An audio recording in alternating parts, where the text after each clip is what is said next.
So long, man. Have a good rest. Fuck you! Help me! Taking maybe one step more. I really lost my little friend.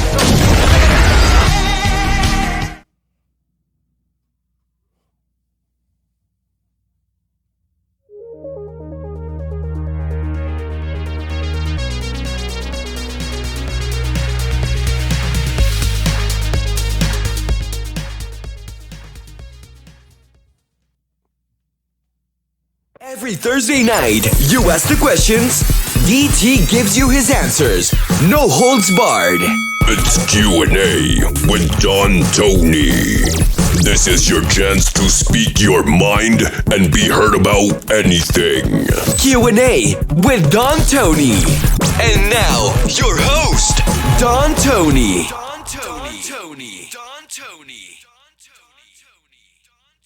All right, we used to do it every Thursday night. That was before I started doing 95 shows every week. How's it going, everyone? Your latest mailbag is here. We're supposed to be for September 29th, 2022. I am one day late. COVID is almost out the door for yours truly, but I got to tell you, what wild swings of energy that you get out of this. One day you want to paint your house, clean your house. The next day you just want to stay in bed all day. Yesterday, off and on, I must have slept about 18 hours. Today, though, I feel a hell of a lot better. We still have Theraflu in the cup. Wish it was something else, but I think the worst is over. I want to thank you all for the well wishes.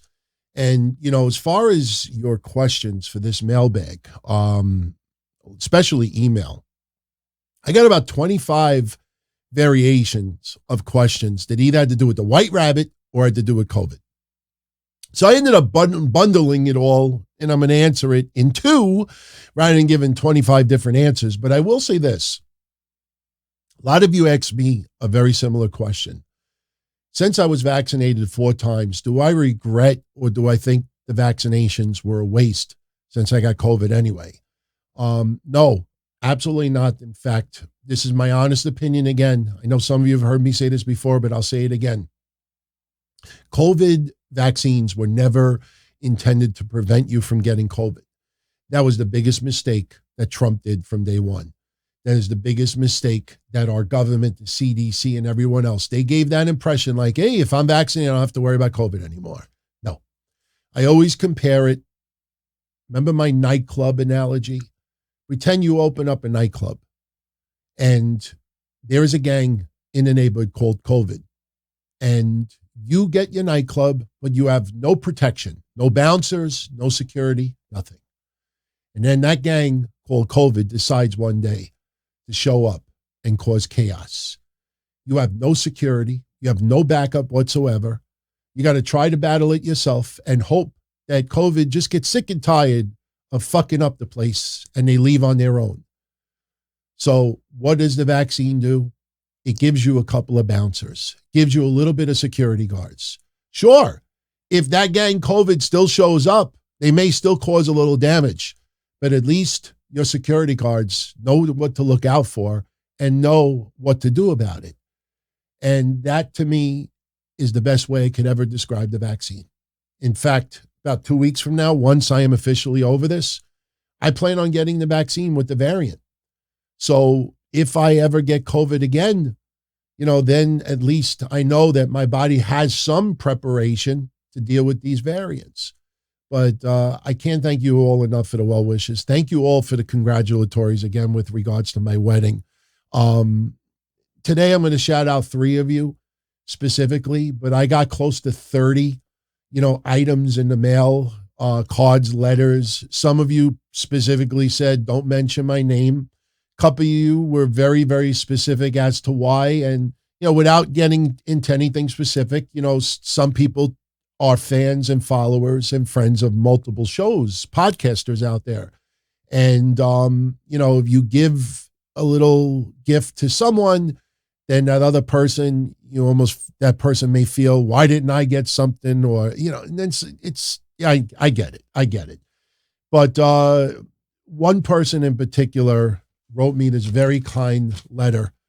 And it kind of puts an exclamation point as to why I'm doing this still after 25 years and hope to be doing it for another 25. Who knows? As long as it doesn't interfere with my personal life and I can physically and emotionally do it, I'll do it.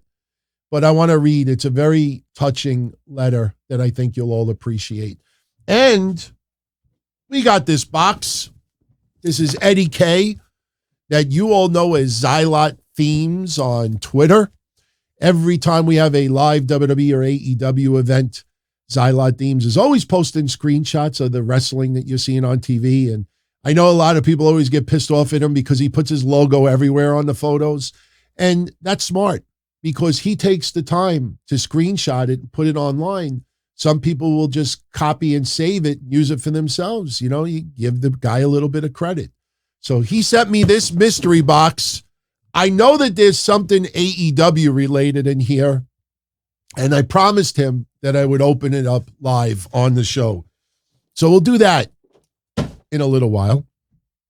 But I want to get right into the mailbag because honestly, I don't know how long my throat is going to keep up with this. And I'll be honest with you as well. If you look at the time, right now it's about 3 p.m. here on Thursday, the 30th of September.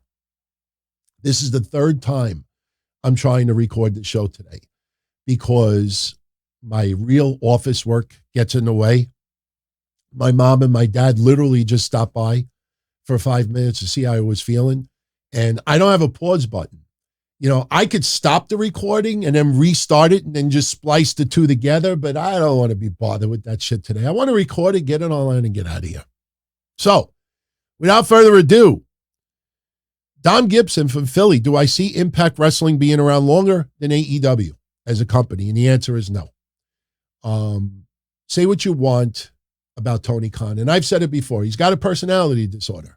There's no question. I don't care how much you like him or AEW. It's pretty much a fact.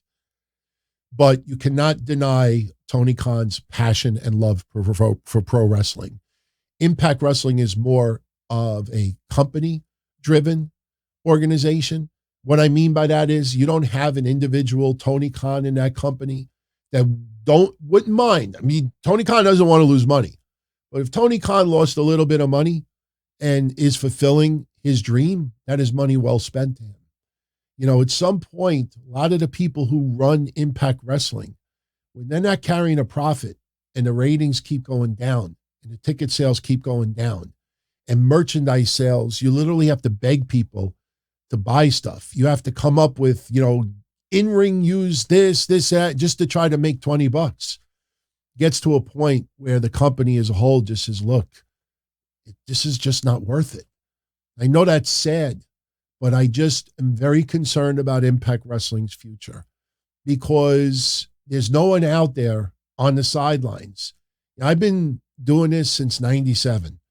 And over those 25 plus years, when we ever talked, even the early days of TNA, or we talked about AEW when it started, we talked about MLW back in the day and other companies, Lucha Underground, Wrestling Society X, they were never a threat to WWE.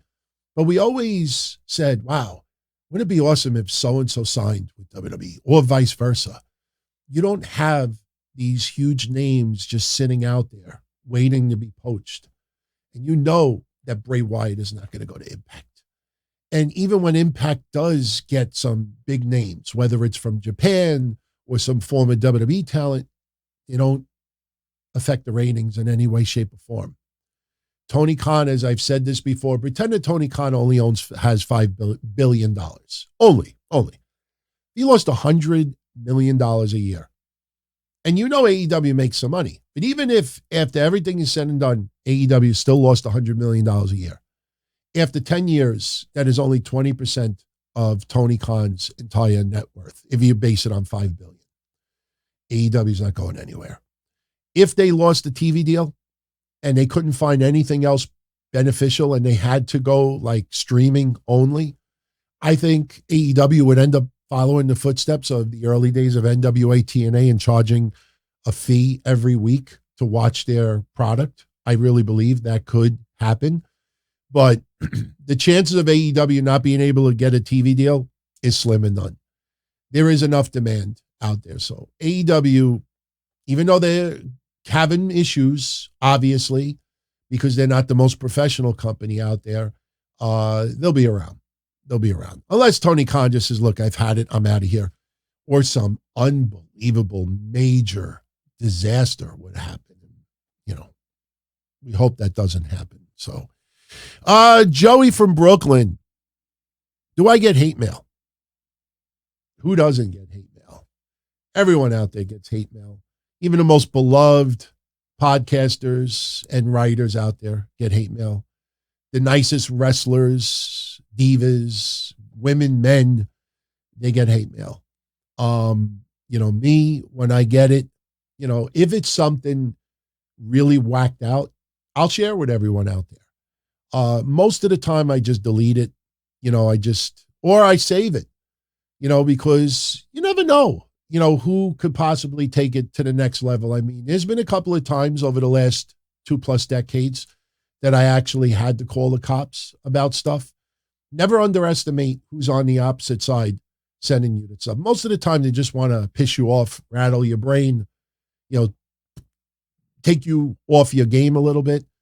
But there's some other people out there that take this shit so seriously. You got to be careful. You got to be alert.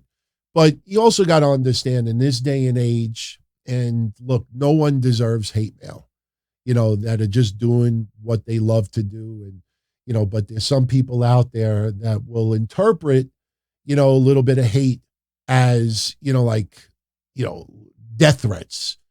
You know, it gets a little bit over the top with some people. I mean, you know, even the slightest little knock, you know, they just really get rattled over it. And, you know, like, what's even worse is, you know, that there's some people on social media that claim that they're the victims of hate mail and death threats when you know that that's probably not the case. And they're just looking for 1,000 people to say, oh, you don't deserve that. You're a good guy. You're a good girl. Oh, why would anybody say that about you? You know, there are some really weird people out there. I mean, if you want to compare it to real life, how many times over the years do you hear a story about, it's usually a student, somebody in school who claimed that they were victimized, harassed, you know, beaten up, threatened, you know, racial stuff, non-racial, gay, straight, and then you find out they made up the whole story because they were just looking for attention. You know, it happens. It happens even when it comes to, you know, our line of work. But yeah, I've gotten it, you know, and unfortunately, you know, it sucks, but it comes with the territory. You know, I usually just, you know, it's water off a duck's back. Matt Prince, he was listening to the latest Q&A and mentioned that I buy K-Cups.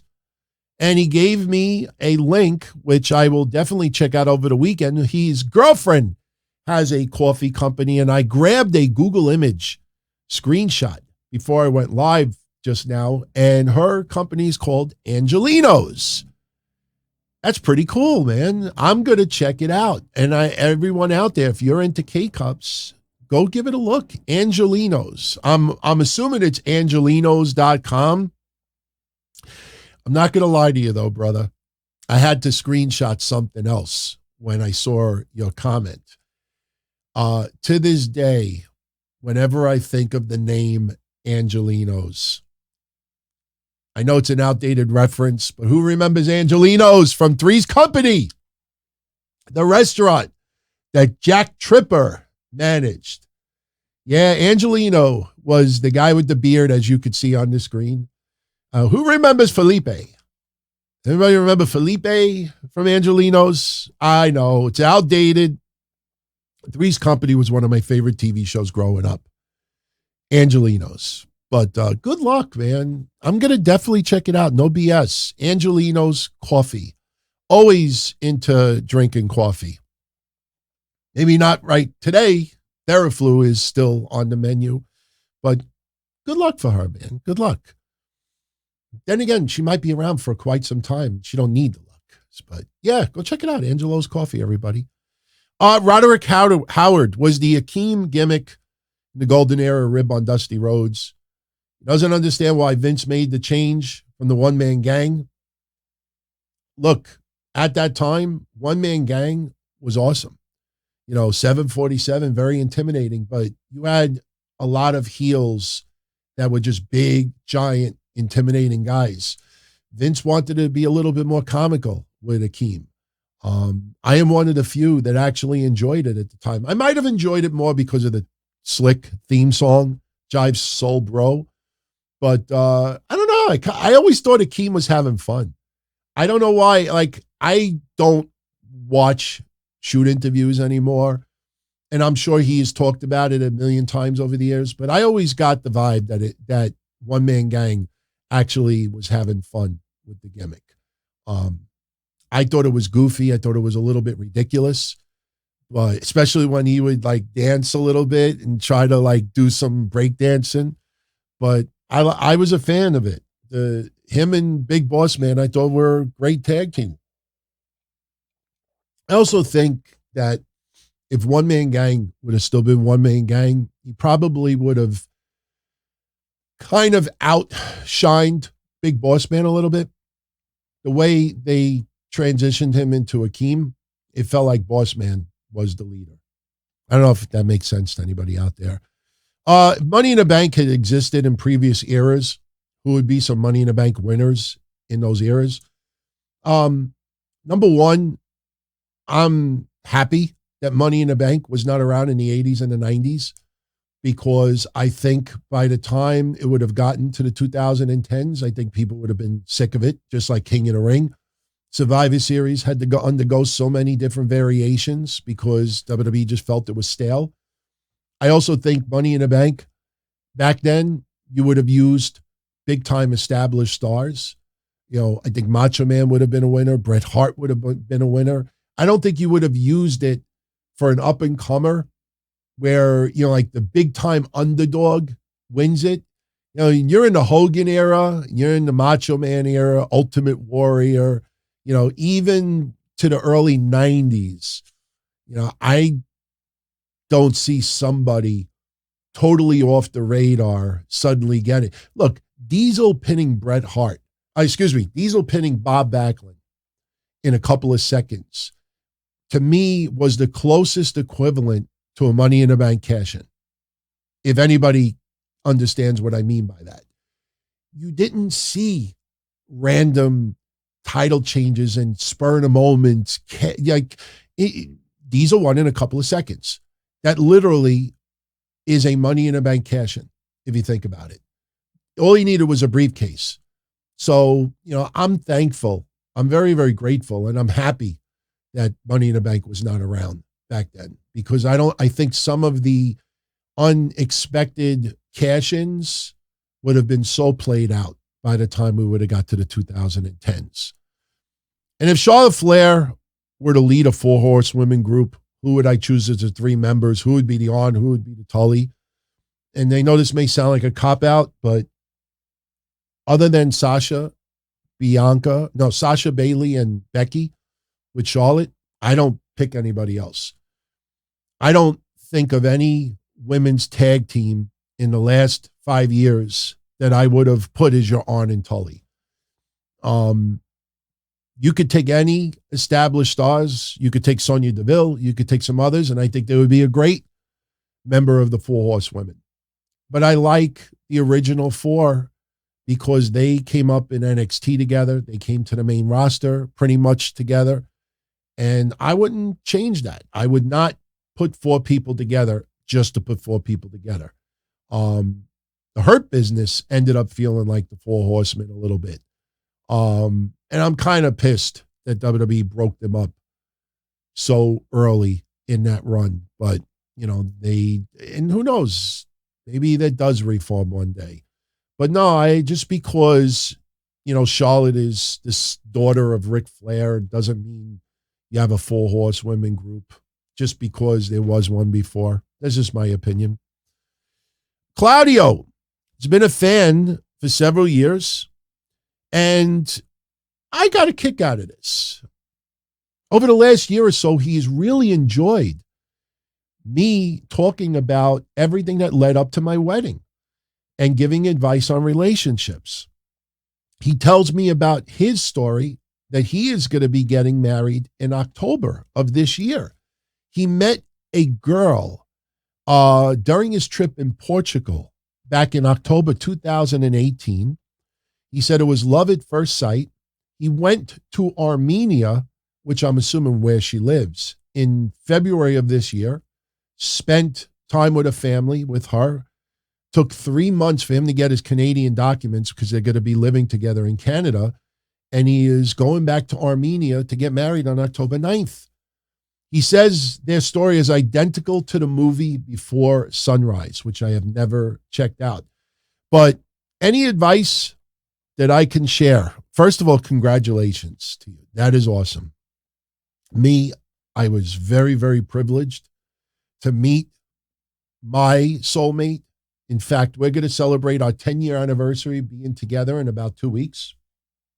Yeah, that is a picture from my wedding, September 3rd. Pretty cool. Pretty cool. She's awesome. My advice to you and to everyone out there, to keep it simple. I know this sounds so cliche, but believe me when I tell you, it's not. Be yourself. Don't be something that you're not. Don't live a lie. There are so many people online. I know I've talked about it and I don't talk about it anymore, but it's obviously the right time to remind everyone. There's so many people online who have created this life through social media that people believe to be true. And you would be shocked as to how many people are living that lie. That, they all these feats of kindness, happiness, superhero stuff, problems, tragedies.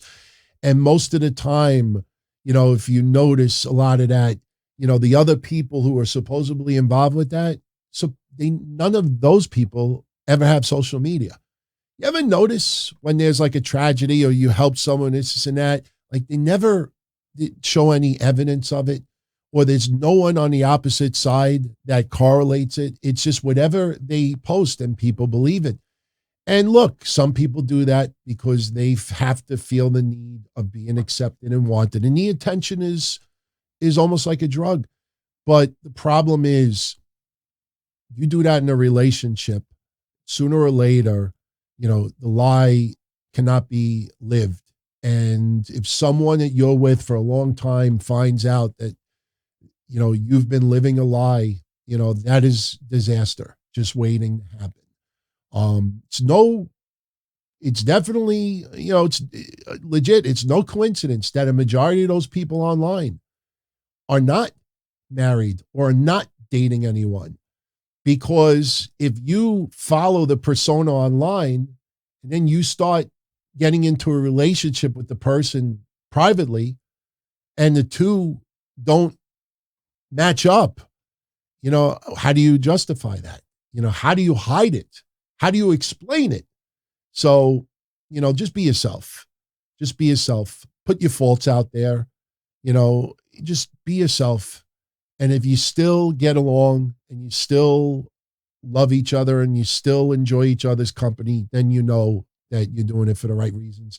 Never get married simply because you want to get married. I know a few people over the years that, I got to get married before I'm 30. I got to get married before I'm 40. And I know some people who rush to get married because of something stupid like that. And most of them are divorced by now. I would have gotten married a couple of years ago if COVID never came around. But we're celebrating our 10-year anniversary in October. And yeah, better late than never to get married. But, she is my perfect partner. Be yourself. Best advice I can give everyone out there. So, all right. Gary Vaughn is taking his wife and kids to Magic Kingdom in October. Any suggestions based on my experience? You're not going to the Halloween party. All right. First of all, what I would do is if you're staying at one of the resorts, definitely go to Magic Kingdom on a day where they have after hours, because I took advantage of that and went because some days they'll let you stay in the park 2 extra hours, and it's only open to resort guests that are, having a room. And the park was almost empty. We got on so many different rides in those 2 hours. Everybody else had to leave. My advice, like I said to others, is bring an umbrella. Ponchos, you should have at least a disposable one, but it rains every day. I don't know how long you're going, but it rains every day. Also, be prepared to walk and walk and walk. Pace yourself. Pay attention to the temperature. I don't know if I'll ever go back to Disney. We had a nice time. We obviously got COVID from Disney. But, I was never a Disney person. And although we had a really good time, I'm not sure if I'll ever go back.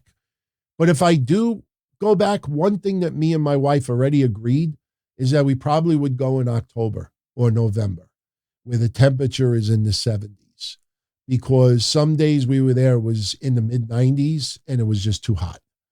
But, just go and have a good time. But pace yourself. Be prepared for the rain. Run DMG. I mentioned MLW, NWA in trouble. He agrees. New Japan is not healthy. With WWE and AEW on every week, is there no room for a third promotion? There is definitely room for a third promotion.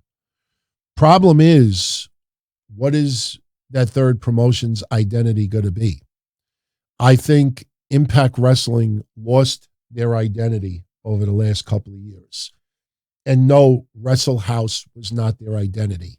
Sometimes you can't really put that identity into words. It's just a style. It's just an attitude. It's just a way you present yourself. You can't force it. You can't, recreate it. There's just an aura about it. ECW in 1994 kind of found it. It wasn't just the extreme element of it, but there was an attitude and a style about ECW. And once you felt it, then you knew how to build on that. And the problem is you don't just throw shit on the wall and hope that it sticks. There's definitely room for a third promotion because AEW has a shitload of faults. WWE has a shitload of faults. I don't care who is heading creative right now. But the problem is, what is the identity of that third promotion? You can't just put, Impact Wrestling is proving, you can't just put names out there and that means ratings. Because they've put a lot of New Japan guys, they put former WWE guys, they put a lot of names. And there's a lot of big names in that company right now, and they can't even draw 100,000 viewers. Think about that. AEW did 1.1 million a few times in recent weeks. Impact Wrestling can't even get 10% of that. Just let that sink in a little bit. I think Impact might be more like AEW than they are WWE.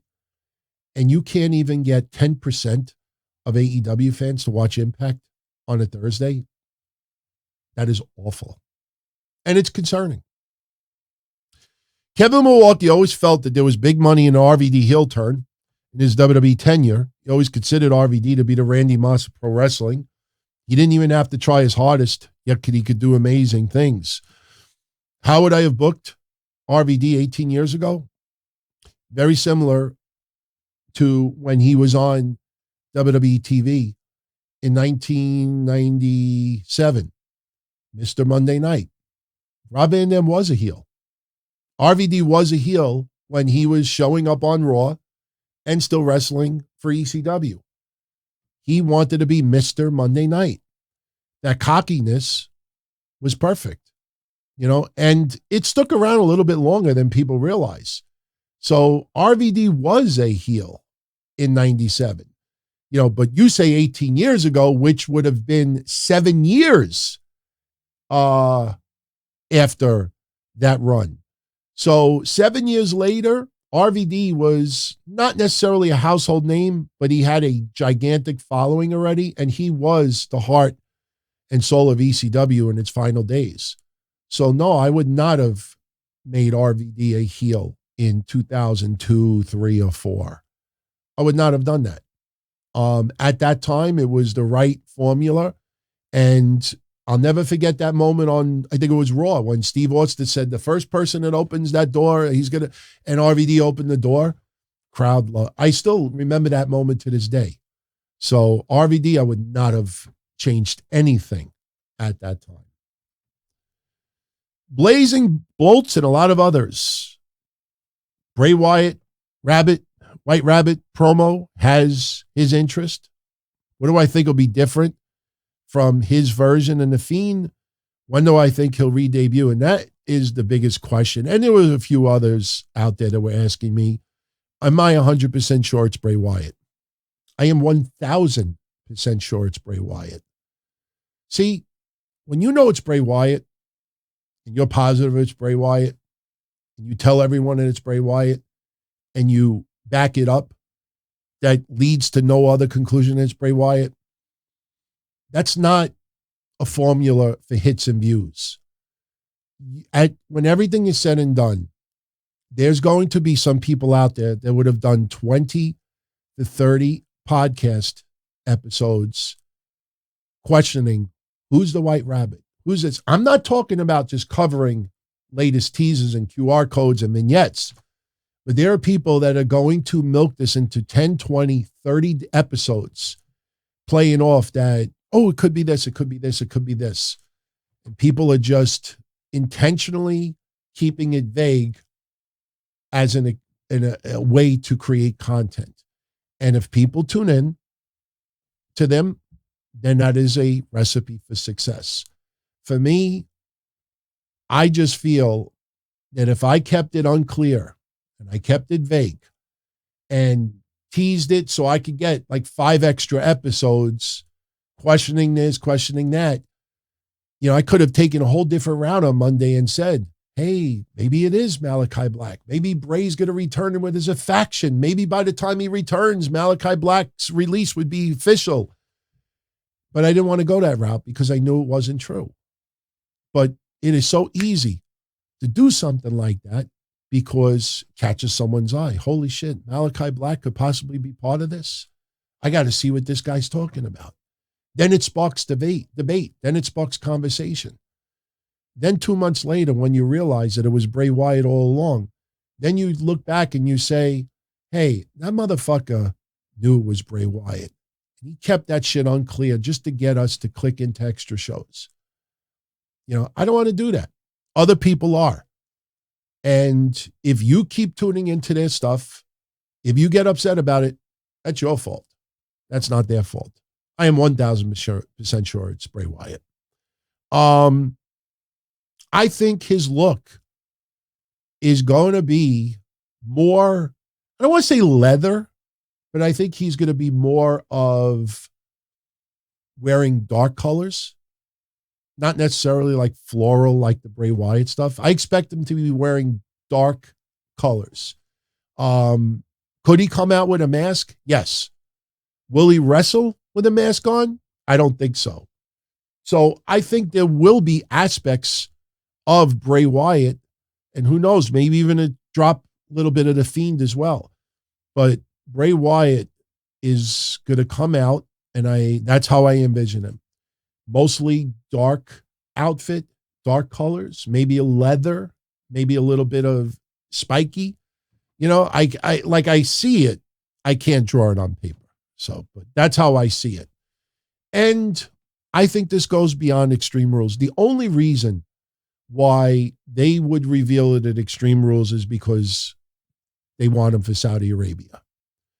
If Bray Wyatt is not going to be part of Saudi Arabia, this will continue for at least another 6 weeks, in my opinion.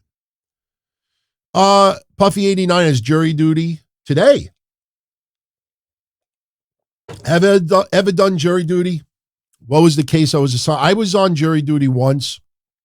All I remember is sitting in a room, waiting, and then they sent us home. That's the furthest I ever gone.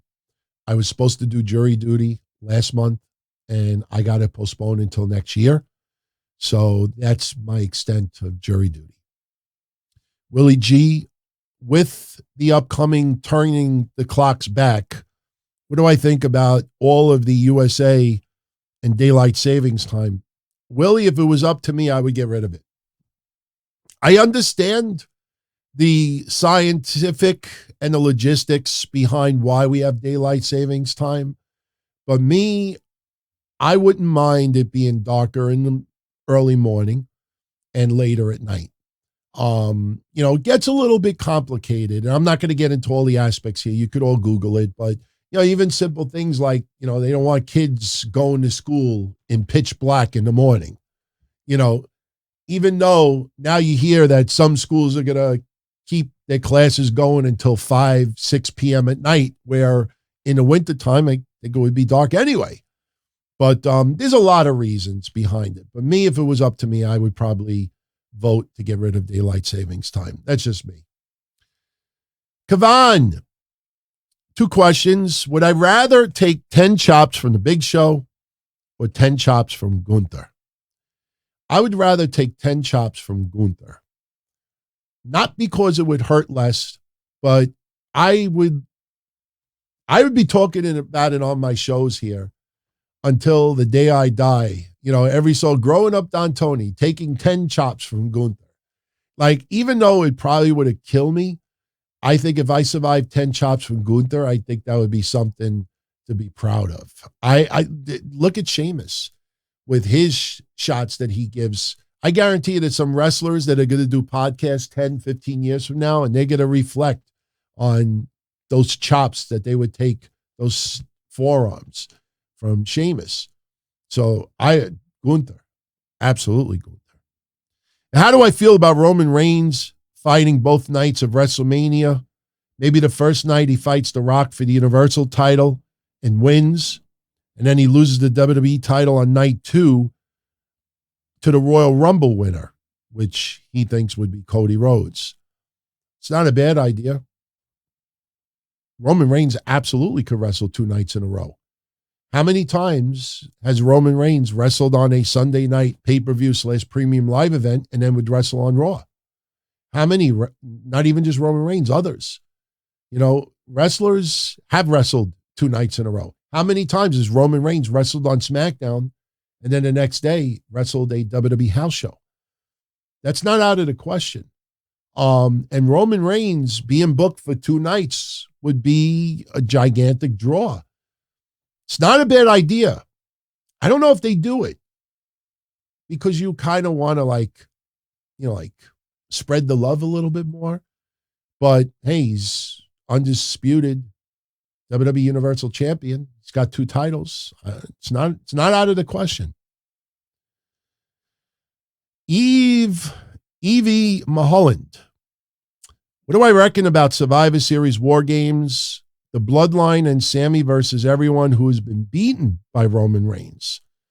Braun Strowman, Drew McIntyre, Kevin Owens, Edge, Seth Rollins. That's not bad.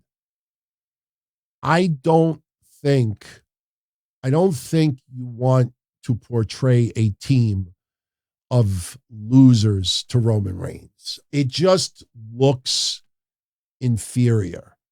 You know what I mean? Like, I get it. You get a whole bunch of people who have lost to Roman wanting to get their revenge. But that's kind of like, okay, Roman's all over here and everybody else is over here because they lost to him. It's not a bad idea. Some of those names will be on that Survivor Series team. I think Braun Strowman is a very good possibility. Drew McIntyre is a possibility. It depends, what his issues are with his back. Kevin Owens is one. Seth Rollins, maybe. I don't think Edge would be on the team. But that's not a bad idea. That is a creative suggestion. That is not bad. But I don't see WWE going with something like that. Like Roman's losers versus the Bloodline. I know they wouldn't do it like that, but believe it, I tell you, if you think about Survivor Series in the 80s, they would have some wacky names for teams.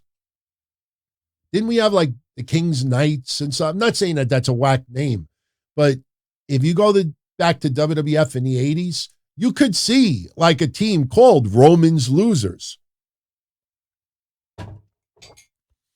Rams fan, the year is 1998. It is September. I got $400 in my wallet. What am I doing? I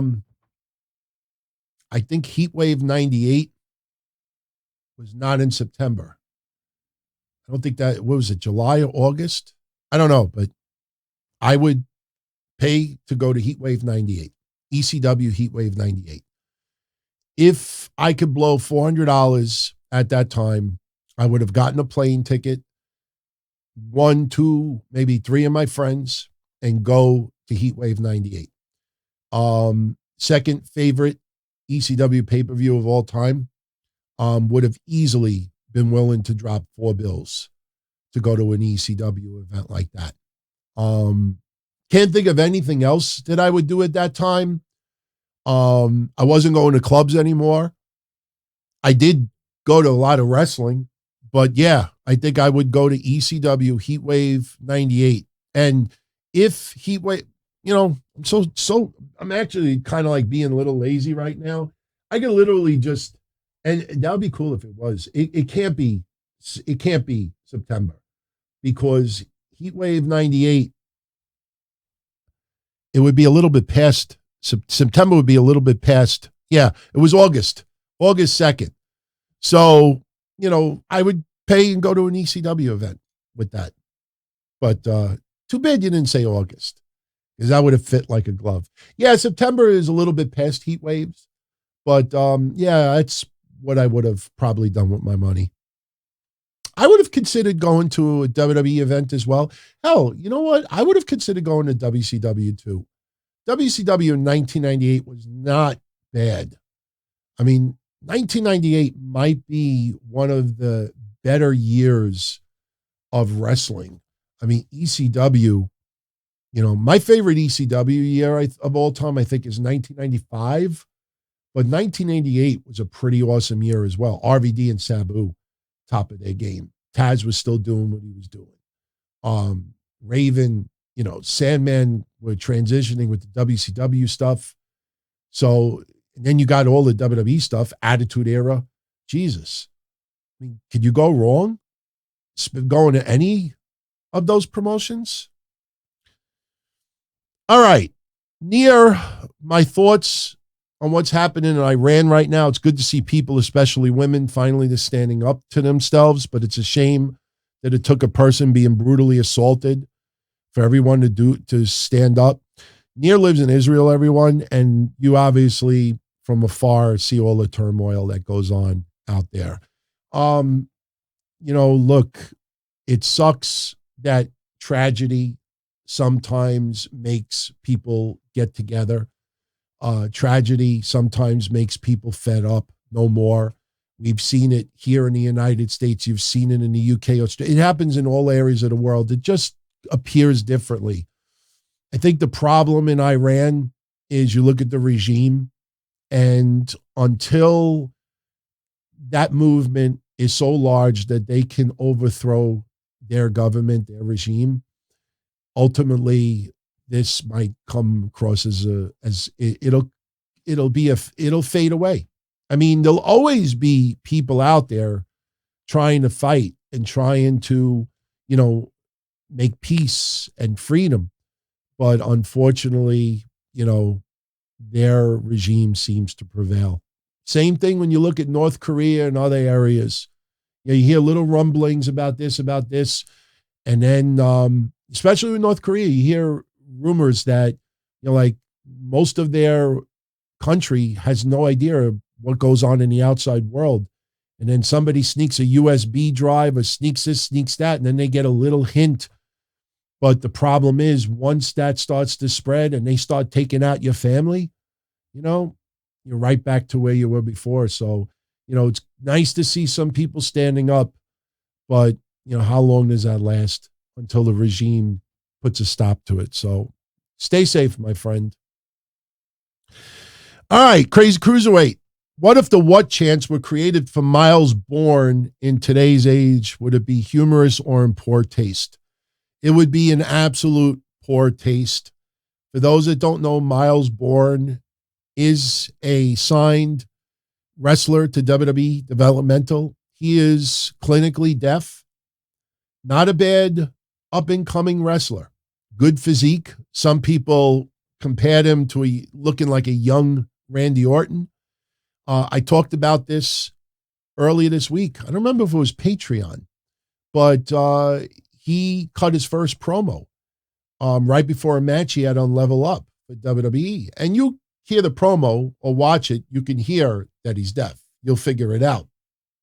But it's a very inspirational story. So, I think doing what chance for him would be cruel, and I don't think it's funny. He wouldn't hear you, which is a good thing. And I'm not even saying it to be a dick. If he was a heel and they were doing that, I would be like, huh? I can't hear you. What? I would do that just to be a dick. I would troll people right back. But very inspirational story. I know a lot of you out there probably don't even know about him. Miles, spelled with a Y, not M. Not M-I, M-Y. Miles Borne with an E at the end. M-Y-L-E-S-B-O-R-N-E. Am I happy that I broke the cycle of being the man in my family and hitting my wife? I did tell in the past that I grew up where I saw my father hit my mother. I never saw my father hit my mother. I was hit, and my mom would try to stop it. My father never laid his hands on my mother. Never, ever said that at all. Being honest, never, ever in my lifetime ever saw my dad hit my mom. Me, different story. My brother, different story. My mom would get in the middle because she knew my father would never lay his hands on her. Father never laid his hands on my mom. Out of these wrestler deaths, which one would I stop from happening? Mike Awesome, Johnny Grunge, Balls Mahoney. Out of the three, it would be Mike Awesome because Mike Awesome committed suicide. Balls Mahoney, unfortunately, overdose. And anybody that knows about me personally knows I was friends with Balls Mahoney. Balls Mahoney was a big supporter of my early days doing the Blackheart Sports Entertainment Hotline with Mad Zombie and Brian Damage. We hung out with Balls Mahoney many times. Balls Mahoney, good friends with Low Life Louie as well.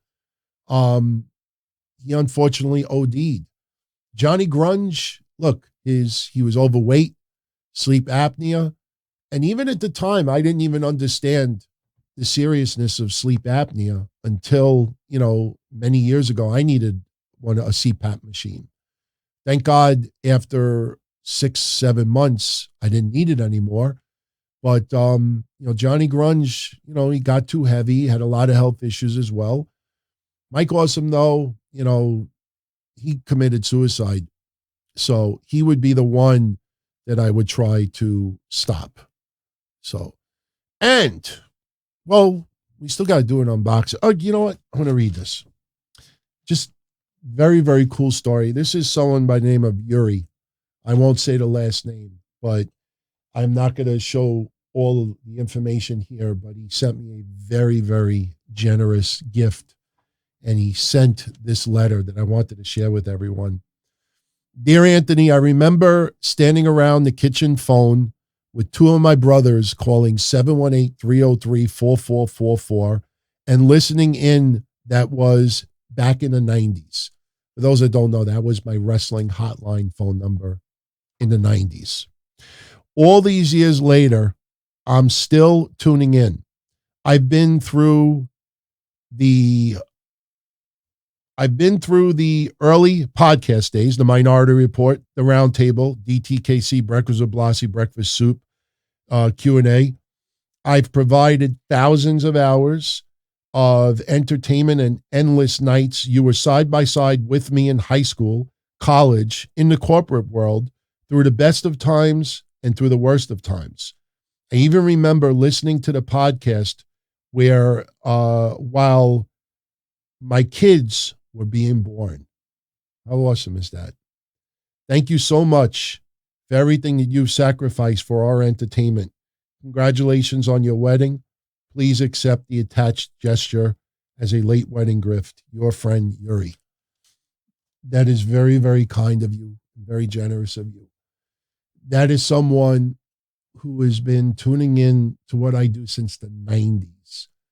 And, sure, it makes me feel old, but to hear, you tuning in, going through school, going through work, going through your kids being bored, watching them growing up, hanging out, before you were even old enough to drink. That's awesome. And like I said, it's comments like that as to why I do what I do. Believe me when I tell you, there are some people out there that do this simply to make money, and there's nothing wrong with that. There are some people that do it just to feel relevant. And, look, if that gives them happiness and some people tune in, there's nothing wrong with that either. I do this because I love pro wrestling. I love interacting with all of you. I love debating, having different opinions. I love all of us together watching something in real time, which now we get to do at watch parties, which I wish so many of you would stop by for an hour. I'm telling you, would get hooked. Being able to watch swerves and storylines and, little things going down live and just hearing everybody react certain ways. It gives me flashbacks of when I used to hang out with my friends in my house watching a pay-per-view. And then something happens. I still talk about it to this day. I will never forget it. Back, 2006, I think it was, when John Cena was the surprise entrant in the Royal Rumble. I think it was 06. Maybe I have the year wrong. Maybe it was 08. But Cena was a surprise entrant in the Royal Rumble. And I remember I had a bunch of indie wrestlers in my house. We were eating pizza, watching the Royal Rumble. And believe it or not, I tell you, not a lot of people were these big fans of Cena at the time. But when Cena came out, I think at number 30, everybody in my house like popping and losing their shit. They're like, oh, fuck. And they all loved it. And these are, grown adults, wrestlers themselves. And just for those moments, just the kid in us, the wrestling fan, the young wrestling fan in us just came out. And that's kind of something that we don't do as much anymore. But at least during the shows, we all have a common love still for pro wrestling. Yes, my shows may have conversations that have nothing to do with wrestling because I always feel some real life discussion needs to be had. I know some people tune in and all they want to hear is wrestling discussion and get out of here. They come here for wrestling. If they want real life, they could go somewhere else. But, I consider all of you who tune in more than just viewers. I consider you an extended family, and that's no bullshit. So if I could give a little bit of advice or opinion or experience, whether it's relationship or COVID or money or we have social issues, we have tragedy, we can actually talk about it as adults. There's a lot of people out there that can't talk about real deep issues. They don't know how, or they don't want to, or they just want to block it. Me, I feel, we should tackle things head on at times.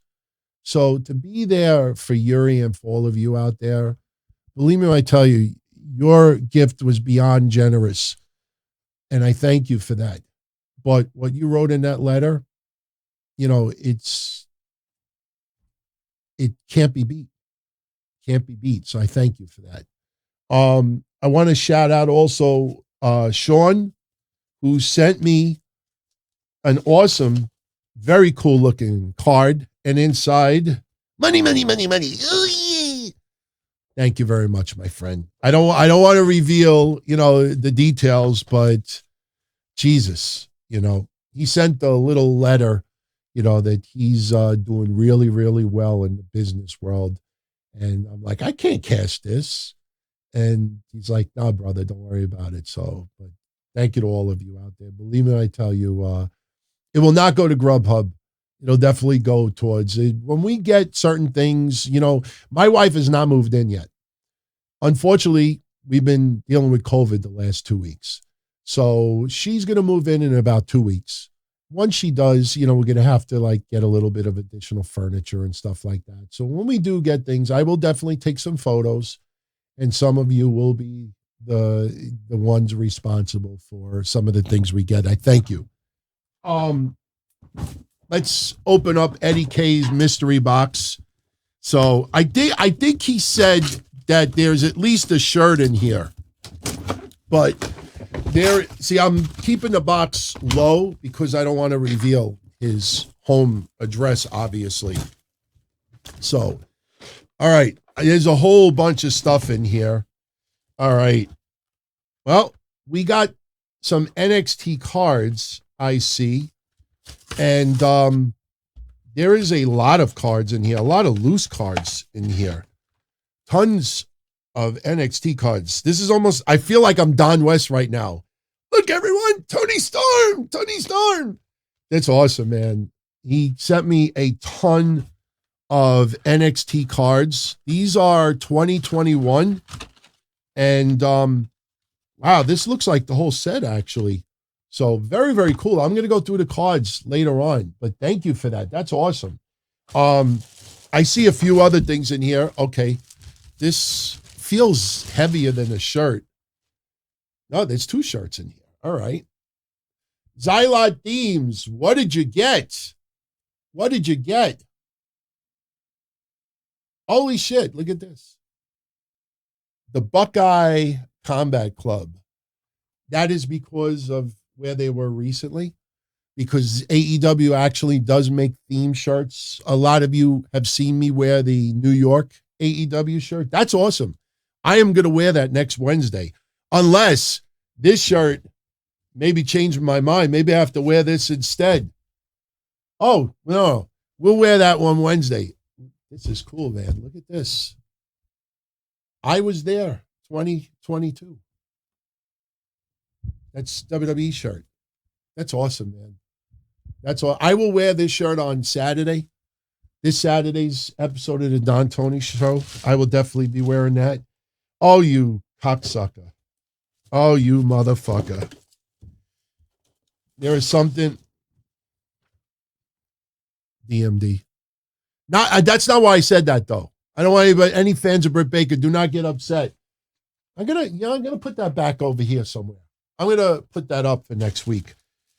I tell you, I'm looking through these NXT cards. They're pretty cool, but there's two other things in here. Oh, I know what this is. I definitely know what this is. I could tell by the material. This is probably the sign that he had. How many times have you seen this sign at AEW events? And on the back. That's cool, man. That's cool. This is, if you look at the AEW events, you saw this in the crowd. That's awesome, man. I got it. Yeah, this is going to go in the background once in a while. So very, very cool. This is pretty epic, man. Because I always used to joke about Evil Pizza Uno. I don't know if it'll be the thumbnail. Well, you know, we gotta be a little bit. Look. We gotta wait. Let's put this down here now. Let's put this over here so it's nice and neat. Oh, now we can do it. Look.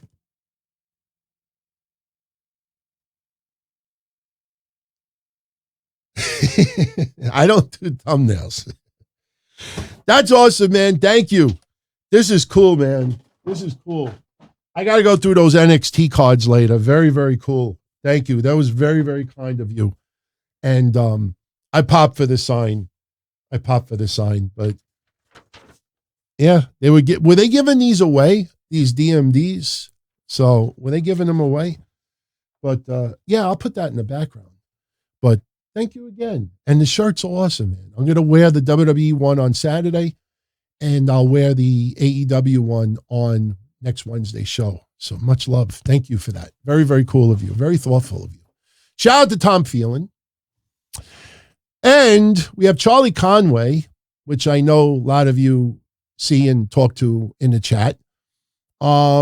he writes random things. I guess I'm supposed to react to this stuff. So we're going to wrap up the show getting into what he is bringing up. He says, will we learn of Jeff Hardy's rental car agreement since I'm not pursuing it? If the court wants to reveal who rented the car for Jeff Hardy, they will. A lot of you out there know already that I was pursuing it. And by now I would have obviously had it. But I backed off because someone, as I said before, someone who I very, very much value his opinion, that wrestles, that is friendly with Jeff Hardy, not doing it to defend Jeff Hardy, said to me, like, you know, can I give you some advice? I said, yeah. He says, back off. He says, don't even go there. Because at the end of the day, whatever it reveals, I'm going to just come off looking like an asshole. And Jeff Hardy is in a fight of his life, not court-wise, but health-wise and an addiction. And that's something that, you know, you don't want to add wood to the fire. You know, I remember the Perry Saturn stuff that I researched. I remember the Kamala stuff that I researched.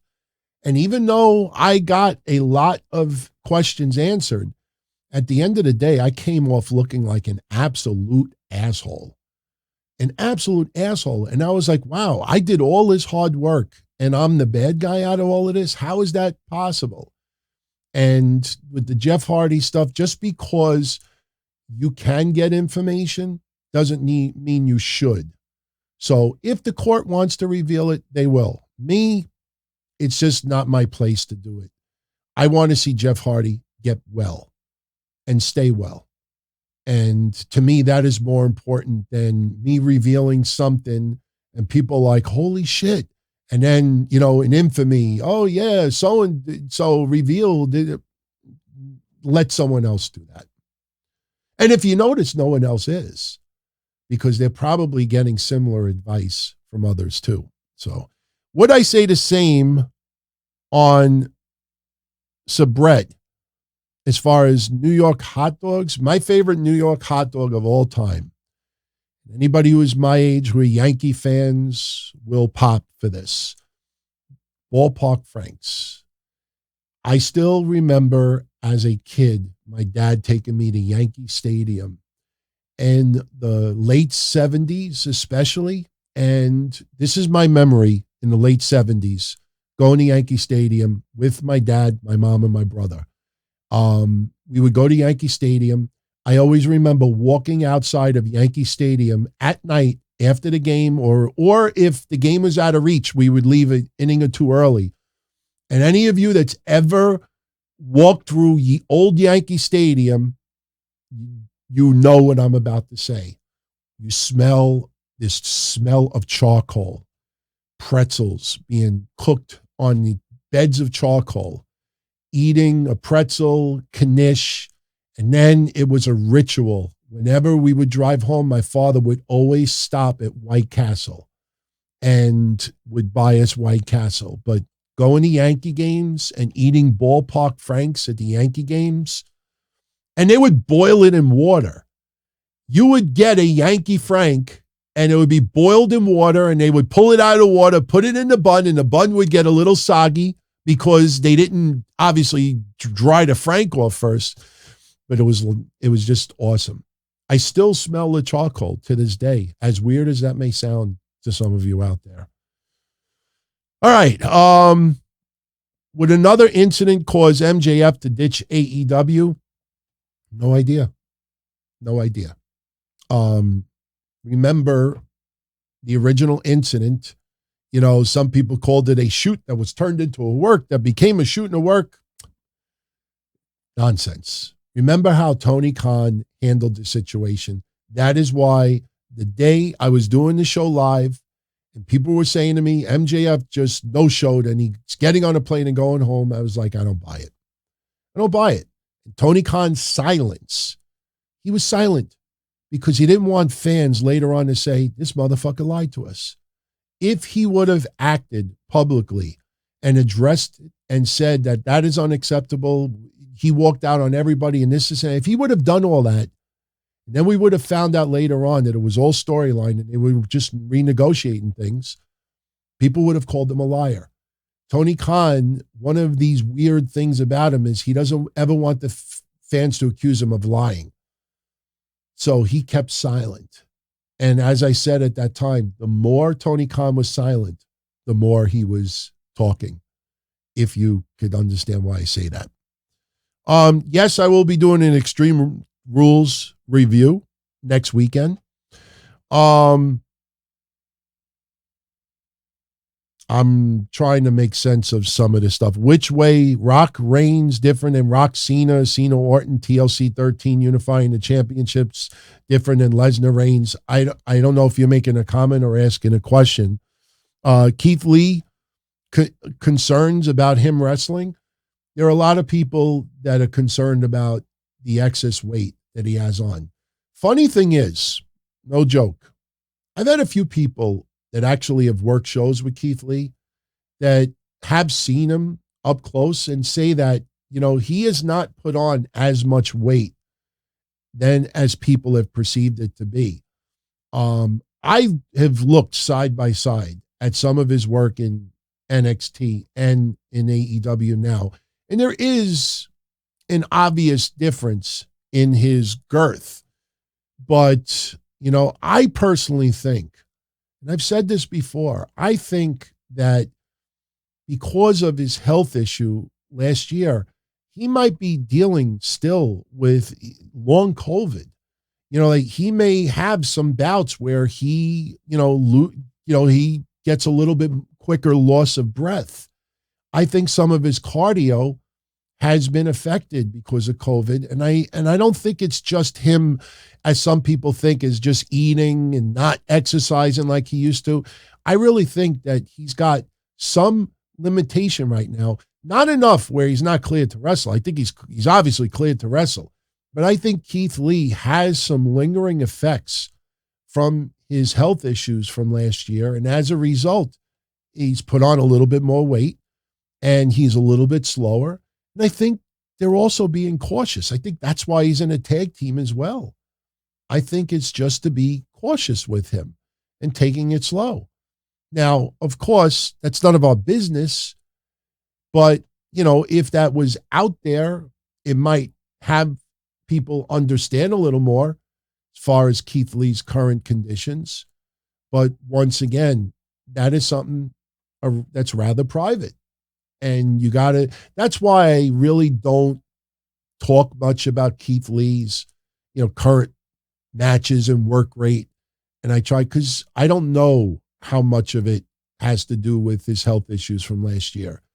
And unless he wants to tell us, it's none of our business. So I take what he does at face value and I leave it at that. If Randy Orton comes back, yeah, I could see him doing something with Riddle. I could see Orton being a heel. I could see Orton just attacking Riddle out of nowhere. Thank God Triple H has had him drop the whole Randy obsession. It wasn't needed. It wasn't helping his character, but I think Randy Orton will be back sooner than people realize. I am a fan of slushies. As you can see, a lot of this is random. We're almost done. No updates on the Chase and Rand situation. You know, the Chase and Rand situation is disturbing because of the amount of people in the wrestling media world that never bothered to cover it, that never expressed how outlandish it is that he is a tag team champion with a 16-year-old being a convicted sex offender. That's bizarro land. And how many people out there just didn't even cover it? You know, that says a lot about a lot of people out there. So I have no thoughts on what happened with Waco at the time. You know, when I think of Waco, I think of a wacko. I have no comments on Timothy McVeigh, another wacko.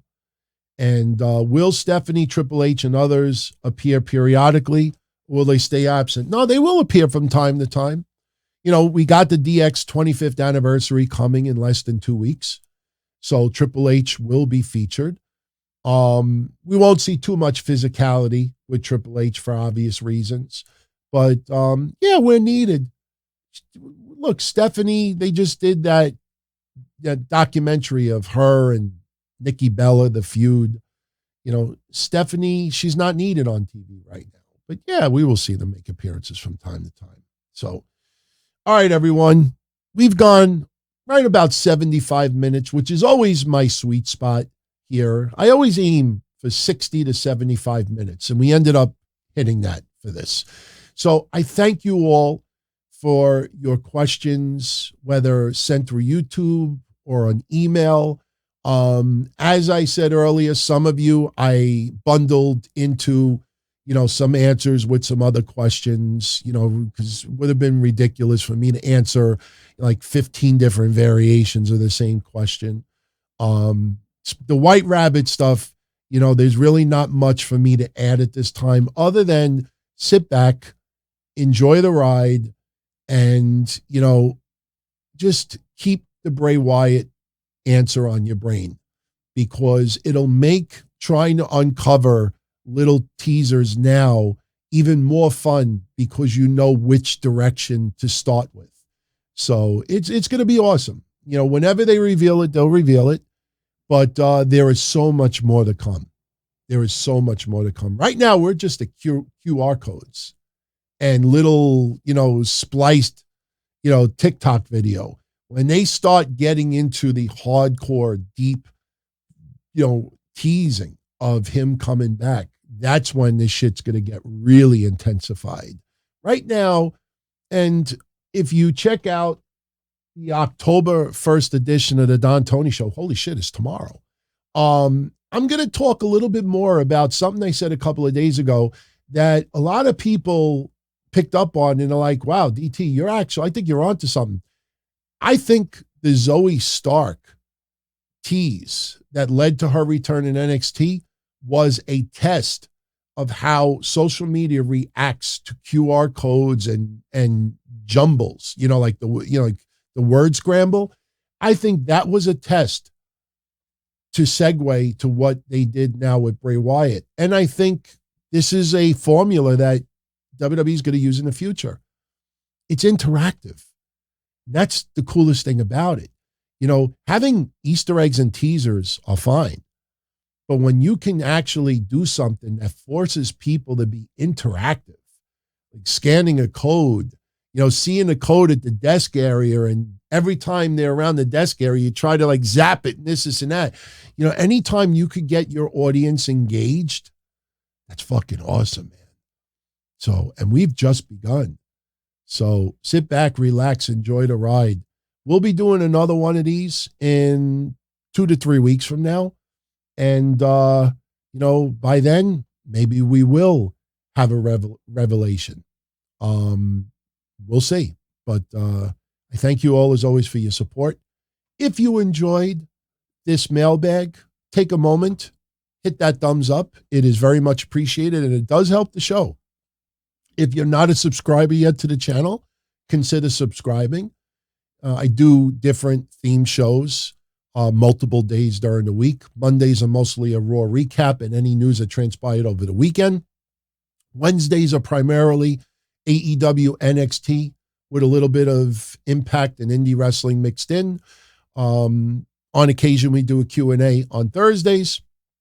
Every Tuesday, I do a Patreon exclusive show that our elite channel members here on YouTube also get access to. And then every Saturday, you got the Don Tony Show, which is a little bit of a SmackDown recap, some major news for the week discussion, anything else that we want to throw in there. And then Sundays are the sit down. I show up live, I have a cup of coffee, and you give me questions and comments, and you dictate of what is discussed on Sundays. The entire show Sunday is interactive, and whatever is on your mind, that is what we talk about.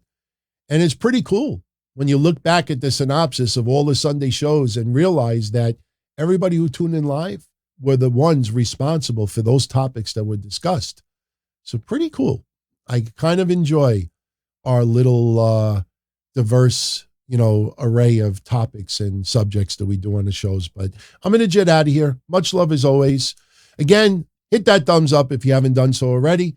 Consider subscribing. Consider becoming a channel member of our Patreon family, patreon.com/Don Tony. You go there, got thousands of hours of Patreon exclusive shows. You even get a little bit of old Don Tony and Kevin Castle show, about 500 episodes of Breakfast Soup when I used to do it, Mish, and tons of other stuff. Plus, you get ad-free versions of everything that I do right here.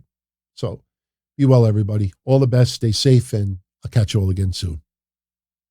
As far back as I can remember, I always wanted to be a podcaster. For me to live any other way was nuts. To me, those goody-good people who worked shitty jobs for bum paychecks and took the subway to work every day and worried about their bills were dead. I mean, they were suckers. They had no balls. If I wanted something, I just took it. I ran everything. I paid the bills. I paid the host. I even paid the masked maniac. Everybody had their hands out. Everything was for the taking. We always called each other good fellas. You would always hear from somebody. You're gonna like Don Tony. He's all right. He's a good fella. He's one of us. But if you're part of my crew, nobody ever tells you they're gonna get rid of you. It doesn't happen that way. There weren't any arguments or curses like in the movies. See, your haters come with smiles. They come as your friends, the people who've claimed they care the most for your life. And now that's all over. And that's the best part. Today everything is different. There's lots of action. I don't have to wait around for everything like everyone else. Oh, I didn't get the vaccine? Fuck you, vaccine me. Oh, your delivery guy has COVID? Fuck you, feed me. Right after I moved here, I ordered egg noodles and ketchup, and I got spaghetti with meat sauce. I'm no longer an average nobody, while they get to live the rest of their lives like a bunch of schnooks.